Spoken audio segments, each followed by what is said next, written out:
Bienvenue sur la chaîne. Azami résumé. Dans un lycée privé, des élèves traînent, et un jeune garçon, espérons-le, avoue son amour à une fille. Malgré son appréciation pour sa nature amicale, elle trouve l'idée de sortir avec lui répugnante. Ce rejet affecte profondément Ajo Rantaro, un romantique désespéré. Rantaro pleure plus tard à un ami d'avoir été rejeté 100 fois.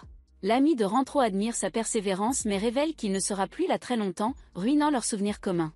L'ami, choqué d'apprendre que Rantaro a avoué à une petite fille dans son enfance, fait ses adieux, cherchant du réconfort. Rantaro pris dans un sanctuaire où se déroule une rencontre inattendue avec un vieil homme à l'air escroc, le dieu du sanctuaire. Le vieil homme prédit le destin de Rantaro.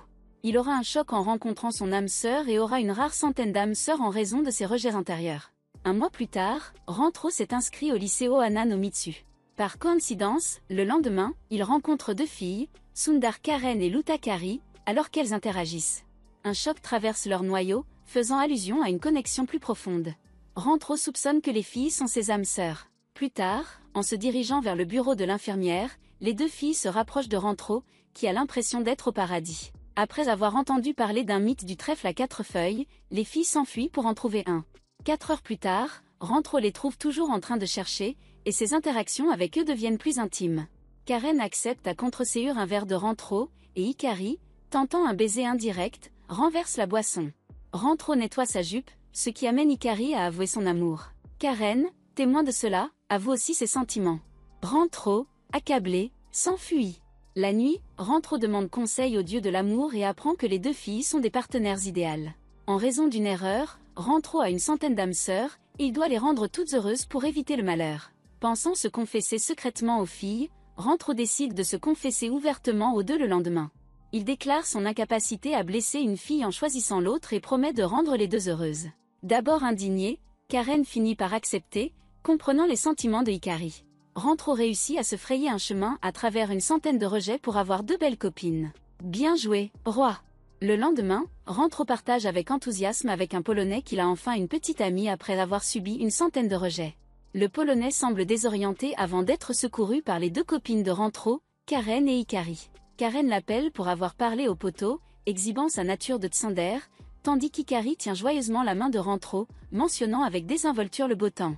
Le trio se rend à l'école à pied, Karen étant trop timide pour demander à tenir la main de Rantaro. Hikari se délecte du temps fort et masculin, qualité que le temps ne possède généralement pas, et Rantaro propose finalement de tenir la main de Karen, créant une atmosphère de jeune amour. Plus tard, Hikari demande à Rantaro d'utiliser son prénom, provoquant des réactions agitées. Encouragée, Karen rassemble également le courage de demander la même chose, les rapprochant. À l'intérieur de l'école, il rencontre un élève fuyant le directeur adjoint, une vieille sorcière qui aime administrer des punitions par des baisers français. Les filles se renseignent ensuite sur le premier baiser de Rantaro, apprenant qu'il ne l'a pas encore eu. Désireux de l'aider, ils l'emmènent sur le toit et tentent diverses tactiques pour initier le premier baiser, y compris en utilisant leurs lèvres pour contrôler sa fièvre. Cependant, les deux filles se mettent en travers l'une de l'autre. Rantaro révèle alors un plan prémédité pour garder les deux filles heureuses, impliquant des baisers les yeux bandés pour maintenir le secret. Cependant, des incidents se produisent, empêchant le résultat escompté.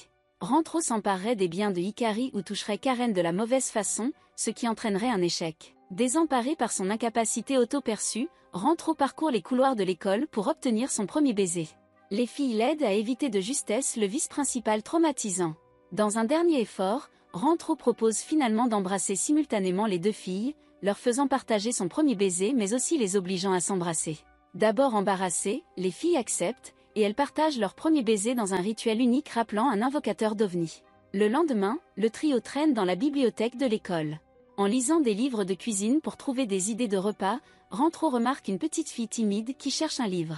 Leurs regards se croisent et un choc immédiat se fait sentir lorsque Rantaro découvre que sa troisième âme sœur, cette fille, nommée Shizuka, qui avait toujours été une princesse protégée et solitaire, était sur le point de vivre le meilleur changement de sa vie. Rantaro recule pour la laisser récupérer le livre, mais la fille veut qu'il continue.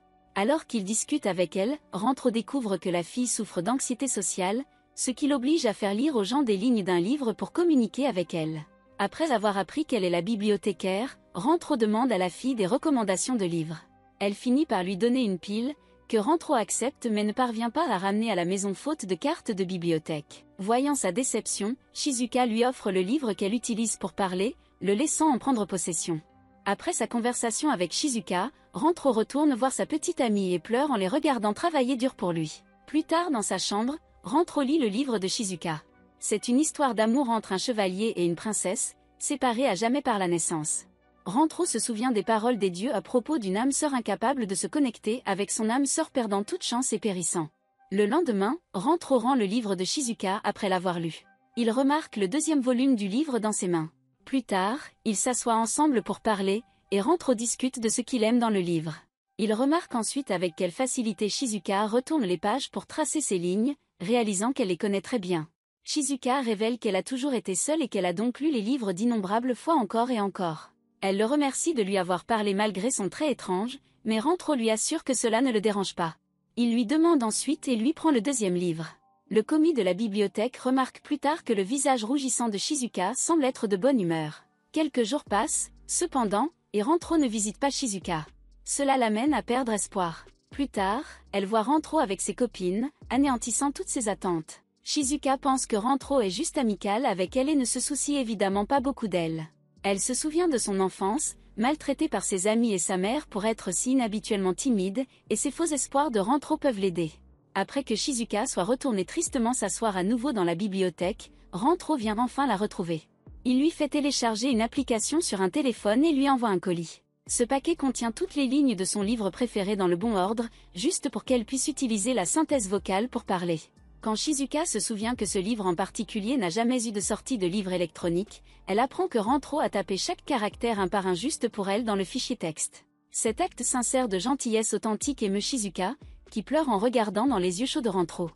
Elle rassemble son courage pour déclarer son amour mais mentionne qu'elle a peur de ne jamais être assez bien pour lui. Cependant, Rantaro devient le chevalier blanc de ses livres et promet de l'aimer en retour, quelles que soient les circonstances. Rantaro doit expliquer cette histoire à ses deux autres copines. Karen se fâche contre lui pour avoir pataugé, mais Hikari est émue qu'il ait eu la grâce de ne pas jeter ses anciennes copines. Rantaro assure aux filles que s'il blesse un de ses amants, il commettra un seppuku, car un homme aussi lâche n'aurait aucun droit de vivre. Les deux filles découvrent rapidement les bizarreries de Shizuka. Pour les familiariser, Renato commence à énumérer les habitudes qu'il a notées à propos des filles, comme Hikari suçant son doigt en réfléchissant, Karen faisant tournoyer ses cheveux lorsqu'elle est agitée, ou Shizuka tapotant ses pieds en lisant des livres. Cela séduit immédiatement les filles qui se fondent dans l'attention que Rantaro leur porte. Il note ensuite que Hikari fait la moue en l'embrassant et Karen oublie de respirer, ignorant les visages rouges battus. Shizuka veut aussi embrasser Rantaro, mais pas avant le mariage. Pendant ce temps, alors que Karen et Hikari retournent à leurs plaisanteries habituelles sur Rantaro, ils remarquent que Shizuka reste silencieuse. Ainsi, ils décident de jouer à un jeu avec les filles, dont le gagnant arrive à chatouiller le perdant. Rantaro a l'intention que les filles se chatouillent et se rapprochent, mais toutes veulent juste se faire chatouiller par lui. D'une certaine manière, Rantaro finit par gagner à chaque fois. Il chatouille Karen qui se sent juste étrangement agitée et timide, Hikari, qui lui offre volontiers son corps mais Karen lui rappelle de rester dans ses limites, et la petite Shizuka, qui utilise le téléphone pour rire de toute façon. Enfin, Shizuka parvient à chatouiller Rantaro. Cependant, elle ne le tape que légèrement. Après le match, Rantaro se dirige vers les toilettes. Une fois qu'il est parti, Karen se fâche contre Shizuka pour être si calme et réservée. Alors que Hikari essaie de la calmer, elle dit à Shizuka d'utiliser tout son potentiel pour chatouiller Rantaro. Mais la fille timide a l'impression qu'elle ne devrait pas trop s'approcher de Rantaro puisque ses deux autres copines sont bien plus belles qu'elle. Cela gagne les deux autres qui la rassurent que Rantaro peut nommer 50 choses mignonnes à son sujet instantanément. Plus tard, Rantaro revient de la salle de bain, soulagée que donner un peu d'espace aux filles ait fonctionné. Shizuka est de nouveau debout, et elle trouve un peu de courage pour demander un baiser à Rantaro. Il lui caresse la jolie tête avant de l'embrasser. Voyant ses deux autres copines les regarder fixement, Rantaro les embrasse également, laissant toutes les filles évanouies et noyées de bonheur. Un jour, les résultats de l'examen sont sortis. Les copines de Rantaro se souviennent qu'il est parti récupérer son téléphone en classe, une possession qu'il ne voulait pas perdre au cas où il perdrait tous ses souvenirs avec eux. Alors qu'il se pâme devant lui, Rantaro entre dans la classe pour trouver une nano-étude ringarde. Il se demande pourquoi elle ne regarde pas les résultats. Mais Nano semble déjà savoir qu'elle passera en premier. Les deux établissent un contact visuel, dans lequel ils ressentent tous les deux un certain choc. Rantaro retourne vers les filles et découvre que Hikari a obtenu le meilleur score et qu'il a obtenu le score le plus bas de leur groupe. Après avoir encouragé les filles pour leur travail acharné, Rantaro se rend compte que Nano s'est en effet classé premier. Selon les rumeurs, elle était une IA humaine qui savait tout. Le lendemain, Rantaro est jumelée à Nano pour un projet scientifique. Il découvre qu'au lieu d'effectuer la pratique, elle note simplement tout dans un livre. Rantaro essaie de la faire performer, mais Nano pense simplement que c'est inefficace et inutile. Lors d'une de ses expériences impliquant les cellules de pelure d'oignon, Rantaro se coupe le doigt en essayant d'éplucher un oignon avant de pouvoir partir le laver. Nano lui dit que de l'eau serait gaspillée sur une si petite plaie avant de la nettoyer avec sa bouche. Rantaro est troublée alors que la belle-fille nettoie innocemment sa blessure. Plus tard, en sortant de la classe, Rantaro essaie de mieux connaître Nano, mais la fille ne bouge pas du tout. Selon elle, s'amuser et traîner sont une perte de temps et seules les prouesses académiques comptent. Rantaro essaie de la convaincre du contraire, mais Nano part, fidèle à ses convictions. Nous voyons ensuite la chambre de Nano, où elle s'énerve en pensant à la façon dont elle a sucé la blessure de Rantaro. Sachant que l'action est illogique, Nano essaie de se distraire avec des universitaires. Après avoir réalisé que Rantaro est trop distrayant pour elle, elle lui avoue ses sentiments le lendemain, seulement pour le refuser après qu'il ait accepté. Nano ne veut pas perdre de temps sur la romance adolescente, mais Rantaro la convainc d'essayer au moins un rendez-vous avec lui. Le lendemain, Nano se présente dans une jolie tenue décontractée au parc d'attractions. Rantaro admire sa beauté et lui montre un vieux Polaroid qui prend des photos physiques. Il continue à profiter de multiples balançoires, mais Nano remet en question la logique derrière chaque balade stupide. Enfin, il monte sur la grande roue, où la fille froide affiche une certaine émotion. Rantaro se rend compte qu'elle a peur des hauteurs et s'assoit avec elle. Il lui tient la main, et il se prépare à partir après. Nano admet qu'elle s'est amusée, mais tout cela n'a aucun sens pour elle. Rantaro la remercie d'être honnête, avant d'allumer un feu sur toutes les photos qu'ils ont prises de cette journée insignifiante. Réalisant que les images brûlées seraient perdues à jamais, Nano arrache les images. Les larmes commencent à couler de ses yeux, et Rantaro lui dit qu'elle a effectivement acquis quelque chose de significatif qui n'a pas nécessairement de valeur matérielle et que la vie était censée être remplie d'expériences aussi amusantes et significatives. Nano réalise enfin son erreur et avoue à Rantaro. Après qu'il ait accepté, elle l'embrasse immédiatement, disant qu'elle n'aime pas tourner autour du pot de manière inefficace.